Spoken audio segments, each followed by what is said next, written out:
Good morning friends, welcome to our channel. কেমন আছো তোমরা সবাই? আমরা মোটামুটি আছি। আগামীকাল চিম্পু মায়ের বার্থডে। আজকের দিনটাতে আমার অনেক ব্যস্ত থাকার কথা ছিল, কিন্তু না। তা যাই হোক, সবটাই ভগবানের ইচ্ছে, কোনোটাতেই আর আমাদের হাত নেই। উনি যেরকমভাবে যা করবেন সেরকমভাবেই আমাদেরকে চলতে হবে। ভাবছিলাম ব্লগটা শুরু করব কিনা, সত্যি কথা বলতে কী যে শেয়ার করব সেটাই বুঝতে পারছি না। তারপর ভাবলাম যে ঠিক আছে, যতটুকুনি যা করছি সেটাই নয় শেয়ার করি। তো এখানে ফ্রেন্ডস সোফার কাভার টাভারগুলো তুলে পরে ঝেড়ে নিচ্ছি, কারণ একটু পরে কাজল চলে আসবে কাজ করতে। তো মোটামুটি দেখো কি হয় বলো তো, যখন মন মেজাজ ভালো থাকে না তখন না কিছুই ভালো লাগে না। মানে দেখবে ভালো জিনিসটাও যেন ভালো লাগছে না, এরকম একটা ব্যাপার। বাড়ি থেকে বাইরে বেরোতে একদমই মন করছে না। এদিকে আমার জানো তো ডাক্তারের কাছে যাওয়াটাও খুব জরুরি। মা ডেলি ফোন করে বকা দিচ্ছে, এদিকে শাশুড়ি মাও লাগাতার বলে যাচ্ছে যা দাঁতটা লাগিয়ে নিয়ে আয়। এবার ডাক্তারের কাছে কি বলতে হবে জানো তো, যে ডাক্তারবাবু আমি ঘুরতে গিয়েছিলাম তখন এরকম হয়েছে। আমি যদি গিয়ে বলি 4-5 দিন আগেই দাঁতটা খুলে গেছিল, আসলে না ক্যাপটা খুলে গেছে। প্রথম দুদিন অসুবিধা হলেও এদিকে আর কিছুই অসুবিধা হচ্ছে না, মানে অভ্যাস। দেখবে মানুষের না অভ্যাসটাই সব থেকে বড়, মানে 2-4 দিন ওই রকমভাবে থাকলেই সেটা যেন অভ্যাসে পরিণত হয়ে যায়। তা এখন আমার খেতেও কোনো অসুবিধা হচ্ছে না, তাহলে বলতে পারো আমার গাফিলতি। তো যাই হোক, বড় এদিকে বলছে দেখা যাক। আজকেও কিন্তু আমি যাব না, কারণ আমি ভেবেই রেখেছি তো কালকে তখন দেখবো। আসলে না শরীরটাও ফ্রেন্ডস ভালো নেই, সেটাই হচ্ছে মেন কারণ। তো এখানে তোমাদের সাথে কথাবার্তা বলতে বলতে দেখো সোফার কভার টভার ঝাড়াঝাড়ি হয়ে গিয়েছে। সোফাটা একদম টিপটপ। তবে এই টিপটপটা কতক্ষণ বলো তো, যতক্ষণ না বাবুদের টিউশন ম্যাম আসছে। টিউশন ম্যাম এলে পরে ম্যামকে বলেছি ম্যাম ভেতরে বসো, কিন্তু না, ম্যাম এই সোফাতে বসতেই কমফোর্টেবল, আর 2 মেয়ে তো ওই তারপর বিকেলবেলায় আবার সেই সোফা সেই এদিক ওদিক এলোমেলো, তারপর আবার ওটাকে গুছিয়ে বাগিয়ে ঠিক করে রাখতে হয়। আসলে বারান্দাটাতে একটু খোলামেলা লাগে তো সেই কারণেই ম্যাম বসে। তোমরা বিশ্বাস করবে ফ্রেন্ডস, আমি জবের থেকে এই সোফা টোফা নিয়েছি, বা টিভি তো প্রথম থেকে লাগানো আছে, সোফাটা এই লাস্ট দিওয়ালির সময় নিলাম। তো না, আমি আজ অবধি কিন্তু 2 ঘন্টা বসে এখানে টিভি দেখিনি। তার কারণ আছে, কারণ আমি টিভি দেখাটা না অতটা পছন্দ করি না। তো সেই কারণে একটুখানি দেখতে দেখতে বোর হয়ে যাই। তবে আজকে ভাবছি একটা মুভি দেখবো। অনেকদিন পর আমার ইচ্ছে হয়েছে সিনেমা দেখার, তো দেখা যাক। তো এখানে গরম জল নিয়ে নিয়েছি ফ্রেন্ডস, আর তার সাথে দিয়ে দিলাম একটুখানি লিকুইড ডিটারজেন্ট, কারণ এই চিমনিটা ক্লিন করতে হবে। চিমনির ব্লেডগুলো অনেক দিন হয়ে গেল জানো তো, মানে করব করে, আর এদিকে রান্নাবান্না যেহেতু করছি না, তো আজকাল করে কিন্তু আমার না আর ভালো লাগছে না। আমি এরকমভাবে না দেখতে পারি না, মানে কি বলবো, নিজেকে বিরক্ত লাগছে। তো যেহেতু ওই রকমভাবে রান্নাবান্নার চাপ নেই, তো ভাবলাম এটাই নয় করে নিই। মেন কি বলো তো ফ্রেন্ডস, আমার গিজারটা এখন খোলা আছে। গিজারটা আমাকে ওটা দিয়ে আসতে হবে, নতুন গিজার আমাকে ওরা দেবে। তারপর ওটা এসে নিয়ে পরে ইনস্টলেশন হবে, তারপরে আমি গরম জল পাবো। তো এটা তো অনেক লং প্রসেস, তো মানে ততদিন কি এটা এরকমই থাকবে? তা আমি আলাদা করে ওই কেটলিতেই গরম জল করে এই গামলাটির মধ্যে দিলাম। তো এবারে ভালো করে ঘষে মেজে পরিষ্কার করবো, তবে খানিকক্ষণ ভেজানো থাকার। এদিকে কাজল চলে এসছে, তাহলে ও কাজটা করে নিই, তারপর নয় আমি ওই চিমনির ব্লেডগুলো ভালো করে ধুবো। আর বাইরে পড়ছে মুষলধারে বৃষ্টি। ওই যে তোমাদেরকে বললাম আগের ব্লগও, মনে হচ্ছে যেন আকাশে ফুটো হয়ে গিয়েছে। এবছর যে দুর্গাপুজোটা কী হবে, আমি মায়ের ঘরে যাচ্ছি, তো ভগবানকে বলছি হে ভগবান, মায়ের ঘরে যাচ্ছি মানে একটু ঘুরতে যাব, তাহলে তুমি একটুখানি বৃষ্টিটা বন্ধ রেখো। তাই যে পরিমাণে বৃষ্টি হচ্ছে, কে জানে পুজোটা কী হবে, মাটিই হবে বোধহয়। তো যাই হোক, না ভালো ভাবো, পজিটিভ, বি পজিটিভ। পুজোতে বৃষ্টি হলো, ঘোরার সময় হবে না কিন্তু, সেটাই আর কি। তো এদিকে কাপড় জামাগুলো সব ঘরেই মেলতে হয়েছে, প্রায় 2 দিন ধরে ফ্যান চালিয়ে শুকাতে হচ্ছে। মাঝে মাঝে যদি বাইরে দিতে ভয় লাগছে, কারণ বৃষ্টিটা মাঝে মাঝে থামছে, তবে না আবার কখন চলে আসবে জানি না। আর এখানে দেখো এগুলো ধুতে গিয়ে না আমার হাতে প্রচণ্ড গরম লাগছে, তো মানে কন্টিনিউ হাত চালাতে পারছি না, ওই ছেড়ে করছি। তবে একদম পুরো যে তেল ব্যাপারটা এটার মধ্যে ছাড়িয়ে তারপর এই সিঙ্কের মধ্যে আমি ওই ভিম লিকুইড দিয়ে ভালো করে স্কচ ব্রাইটটা দিয়ে ঘষেছি। তবে না একদম ঝাঁ চকচকে হয়ে গেছে আমার এই চিমনির ব্লেড। আর দেখো এগুলো করতে গিয়ে না ভীষণ সাবধানে করতে হয়, তোমাদের সাথে আগেও শেয়ার করেছি, না তো না হাতটা কেটে যাবার খুব ভয় থাকে।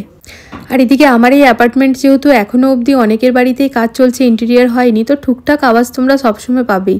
তো ভয়েস ওভার দিতে গিয়ে আমার মাঝে মাঝে বিরক্ত লাগে, কিন্তু দেখো কি করব, যেরকম জায়গায় আছি সেরকমভাবে তো মানিয়ে নিতে হবে। আমার বাড়ি যখন কাজ হচ্ছিল তখন আমার বাড়ি থেকেও তো আওয়াজ হচ্ছিল, তাই কি না? তো এটাই হচ্ছে ব্যাপার। তো এই দেখো এখানে ধোয়া একদম হয়ে গেছে, তোমাদেরকে ভালো করে দেখাচ্ছি, পুরো ঝাঁ চকচকে। দেখবি এরকম যখন পরিষ্কার হয়ে যায় না, তখন কাজটাতে না মানে নিজেকে সার্থক লাগে, মনে যাক আমার খাটালিটা সার্থক হয়েছে আর কি। আর খুব সাবধানে করি। প্রথমবার বর করেছিল ওই লাস্টবার, তারপর ওকে আর আমি করতে দিই না, কারণ ওর হাতটা না যে কেটে গেছিলো নিজেও বুঝতে পারেনি। তবে আমি খুব সাবধানেই করি। তো এই দেখো ধোয়া হয়ে গিয়েছে। আজকে মা দুপুরে জানো তো নেনুয়া আর ছোলা সিদ্ধ করেছে একসাথে, তো ওই নুন দিয়ে পরে সিদ্ধ করা, তার উপর থেকে আর্ধেক চামচ ঘি ফেলে দিয়েছে। তা মেয়েদেরকে রুটি বানিয়ে দেবো, তো রুটির মধ্যে ঘি লাগিয়ে দেবো, মানে রুটি পরোটা শেপে আর কি, তো ওর মধ্যে ঘি লাগিয়ে দেবো, তো সুন্দরভাবে খেয়ে নেবে। মানে আমার মেয়েদের না জ্বালা যন্ত্রণা ওরকম নেই ফ্রেন্ডস, ওরা খুবই লক্ষ্মী, খুবই ভালো। তো এই দেখো এখানে চিমনির ব্লেডগুলো তো ধোয়া হয়ে গিয়েছে, এবার চিমনির এই জায়গাটাও ভালো করে ক্লিন করে নিচ্ছি। এবার না ইচ্ছে ছিল ফ্রেন্ডস কি আরবান কোম্পানি থেকে ডিপ ক্লিন করাবো, কিন্তু থাক সেটা যবে হবে, আজকে আমি নিজের মতো করে নিলাম। আর এখানে দেখো জল গরম করছি, কারণ প্রচণ্ড খিদে পেয়ে গিয়েছে। আমি আর বর এখন খাবো হরলিক্স। আজকে সকাল থেকে ফল কেটেও খাওয়া হয়নি জানো তো, ফলগুলো বার করে আগে অনেকক্ষণ ভিজিয়ে রাখি, তারপর সেগুলোকে কেটে কুটে খাই। তবে আজকে আর সেটা হয়নি, তো এখন হরলিক্সটাই খাই, মানে প্রচণ্ড খিদে পেয়ে গিয়েছে, তারপর নয় তখন ফল কেটে কুটে পরে খাওয়া যাবে। তো ব্যাস চলো আর কি, খানিকক্ষণ একটুখানি রেস্ট নিই, থকে গিয়েছি। না বিশেষ কোনো কাজ করিনি, কিন্তু মনের দিক থেকে থকে আছি, মনটা ভালো নেই তো, তাই ভালো লাগছে না কিছু। দেখো একেবারে ঝা চকচকে হয়ে গিয়েছে, আমার কাছে আমি করে দিয়েছি, এটাকে বর এবার সেট করে দেবে। প্রতিবারই আমি খুলে ঠুলে পরে প্রথমে ধুয়ে নিই, তারপর সেট করার সময় বরমশাই করে।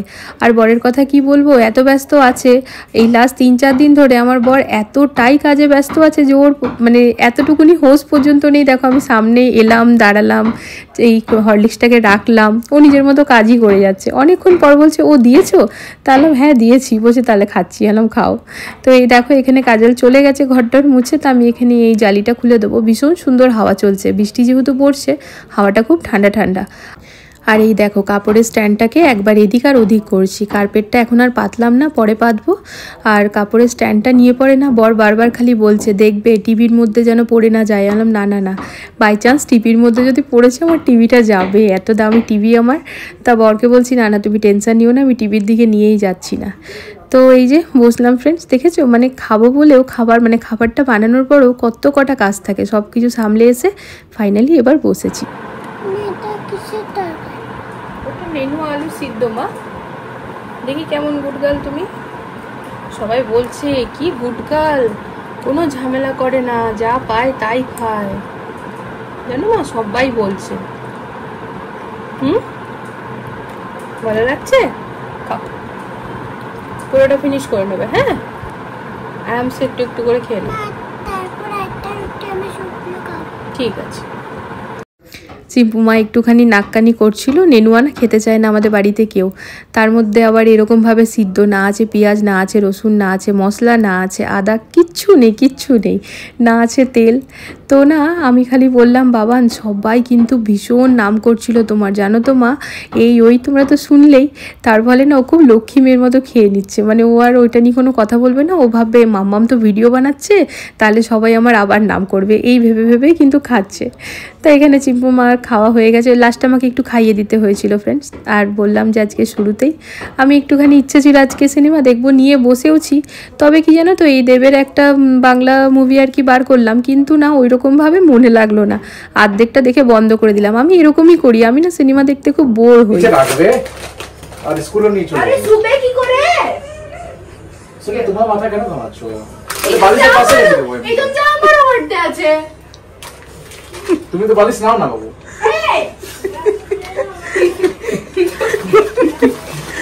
গোটা পরিবার চিম্পু বলছে কাল আমার বার্থডে, আমার বালিশের নিচে চকলেট রাখবে। তো বাবা এটা এনেছে স্কুলে ফ্রেন্ডস পাঠাবার জন্য, সবাইকে দিতে হয়, তো এটা বার করে বলছে বালিশের নিচে রাখ।